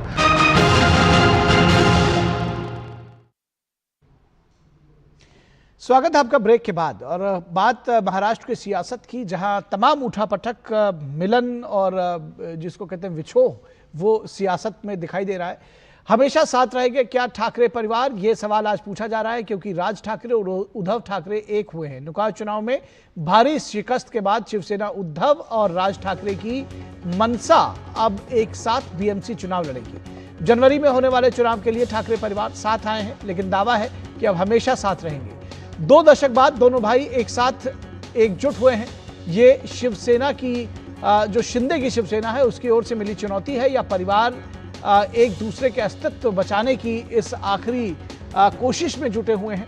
मुंबई समेत 29 महानगर पालिकाओं का चुनाव 15 जनवरी को होगा, काउंटिंग 16 जनवरी को है। लेकिन एकता का सवाल सबसे ज्यादा महाविकास आघाड़ी में ही है। NCP के 2 धड़े अलग अलग चुनाव लड़ रहे हैं, लेकिन पुणे महानगर पालिका का चुनाव चाचा और भतीजे को एक मंच पर एक साथ ला सकता है। तो शरद पवार की बेटी सुप्रिया सुले कहती हैं कि कार्यकर्ताओं की स्वीकृति मिलने पर ऐसा संभव है। लेकिन यहां पर भी एक बड़ा सवाल है। सवाल यह है कि शरद पवार इंडी गठबंधन के साथ होंगे या फिर भतीजे अजित पवार के साथ NDA में शामिल हो जाएंगे, ये तय नहीं है। उधर निकाय चुनाव में बड़ी कामयाबी मिलने के बाद एकनाथ शिंदे की शिवसेना BMC चुनाव में अधिक सीट लेने पर अड़ी है। बीजेपी के सामने एकनाथ शिंदे को मनाना एक बड़ी चुनौती है। महाराष्ट्र असेंबली चुनाव के बाद नगर निकाय चुनाव में बीजेपी सबसे बड़ी पार्टी बनकर उभरी है। ये कह सकते हैं कि आज बीजेपी अकेले महाराष्ट्र की इकलौती पार्टी बन गई है जो पूरे महाराष्ट्र में हर पॉकेट में है, जबकि अन्य दलों की स्थिति तमाम इलाकों तक ही महफूज रह गई है। तो महाराष्ट्र के बीजेपी नेता चंद्रशेखर बावनकुले का कहना है कि 20 पार्टियां भी अगर अगाड़ी में आ जाएंगी तो उससे भी कुछ होने वाला नहीं है। कुछ नहीं होने वाला है। 20 पार्टियां एक भी आएगी इंडिया आघाड़ी की। वो इंडिया आघाड़ी बनाई थी ना, वो होटल में गला भेंट की थी और बड़े बड़े हाथ ऊपर किए थे। क्या हुआ था? जनता ने 51% वोट शेयर बीजेपी अलायंस को दिया है। कुछ नहीं होगा। जब उनके पास सरकारें थी तब मुंबई का उन्होंने कुछ भी डेवलपमेंट नहीं किया। और देवेंद्र फडणवीस सरकार जब से महाराष्ट्र में आई 2014 से, उसके बाद ही विकसित मुंबई का सपना संकल्प पूरा किया गया। वहीं शिवसेना शिंदे के नेता संजय निरुपम ने कहा है कि चर्चा का दौर चल रहा है, चर्चा के बाद सीट शेयरिंग होगी।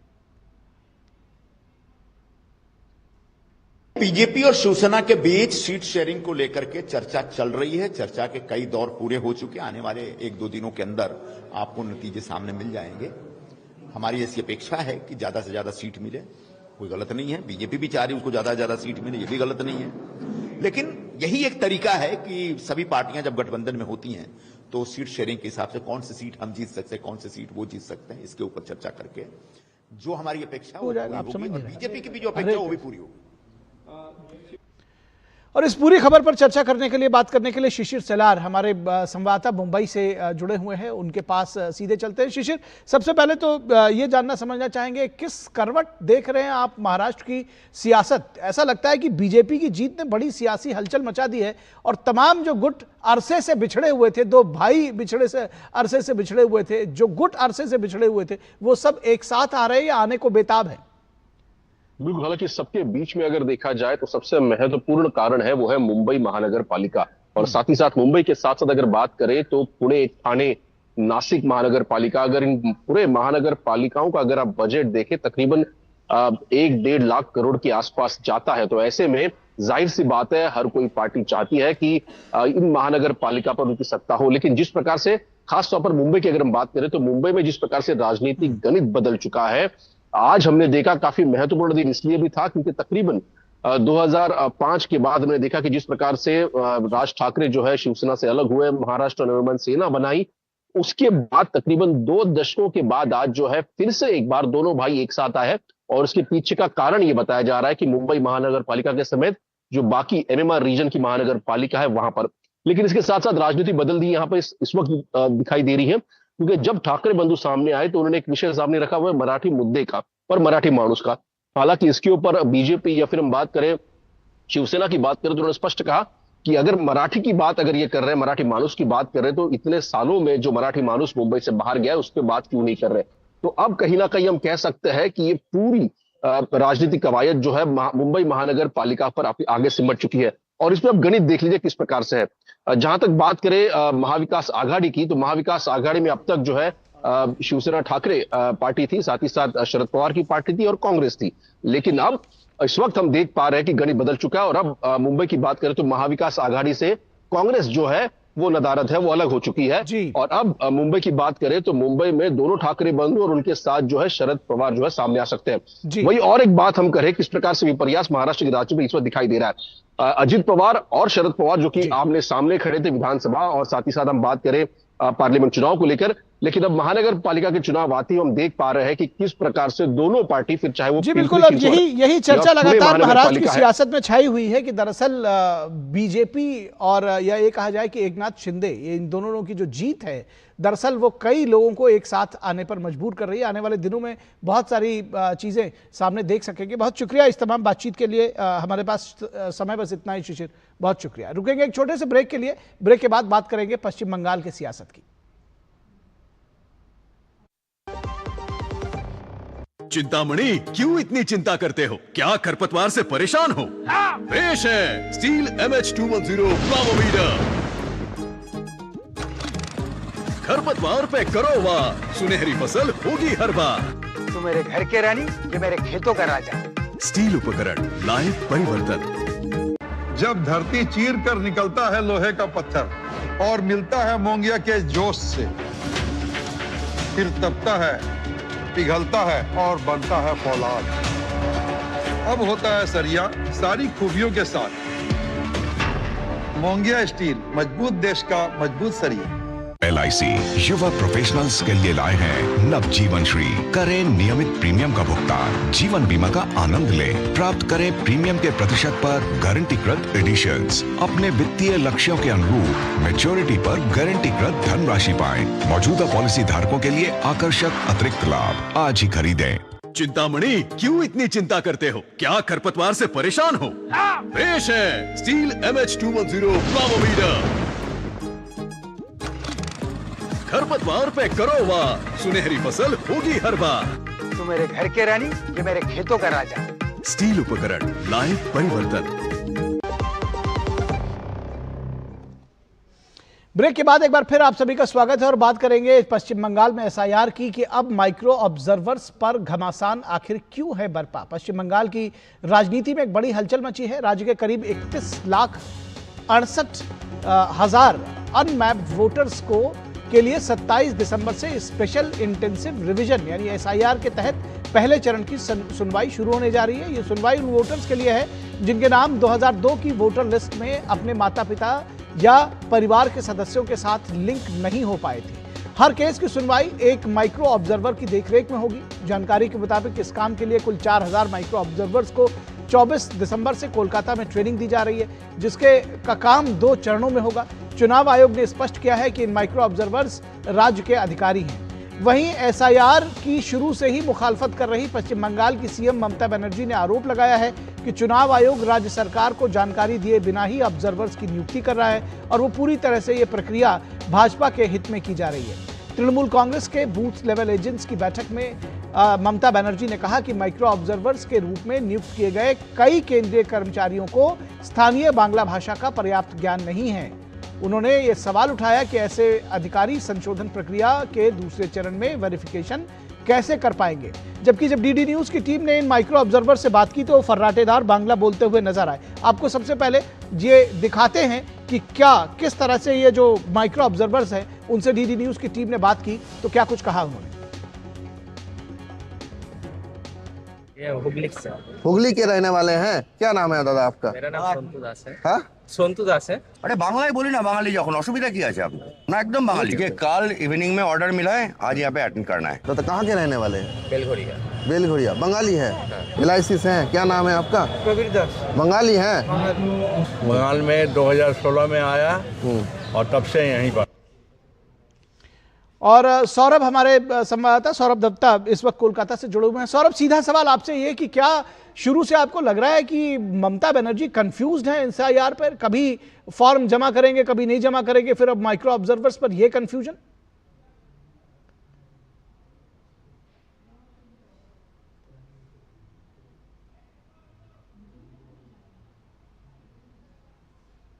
आपका जो इंस्ट्रूमेंट है वो म्यूट है। सौरभ, एक बार अपना इंस्ट्रूमेंट चेक करें।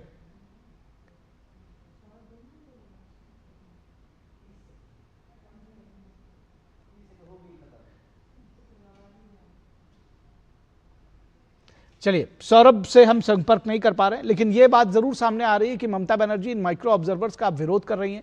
उनका कहना था कि ये माइक्रो ऑब्जर्वर्स दरअसल बांग्ला भाषा नहीं जानते, लेकिन हमने अभी आपको सुनाया कि किस तरह से वो सब कहते हैं कि हम बंगाल के बाशिंदे हैं और बंगाल के भली भांति परिचित हैं। फिलहाल इस वक्त में बस इतना ही। इजाजत दीजिए, नमस्कार।